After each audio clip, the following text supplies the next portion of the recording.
హల్లెలూయా, హల్లెలూయా. నీ కార్యాల వైపు నువ్వు తిరిగి దేవుణ్ణి దూరంగా ఉంచావు. నీ అసభ్యకరమైన కార్యాలను బట్టి నీ అవసరం తీర్చుకోవడానికి దేవాది దేవునికి విరోధముగా చేశావు. అదే ఈ కుమారుడు చేసింది అదేనండి. తన అవసరం తీర్చుకోవడానికి, తన ఉల్లాసంగా ఉండడానికి, ఆనందంగా సుఖభోగాలు అనుభవించడానికి తన తండ్రి దగ్గర ఆస్తిని తీసుకొని పేర్కొని లాక్కొని వెళ్ళిపోయాడు.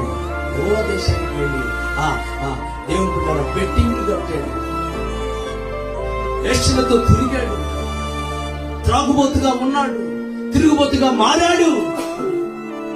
బుద్ధి వచ్చినప్పుడు మరలా తండ్రి వద్దకు వచ్చాడు. హల్లెలూయా, హల్లెలూయా. అంటే ఒక మాటలో చెప్పాలంటే మారు మనసు అతనికి కలిగింది. హల్లెలూయా.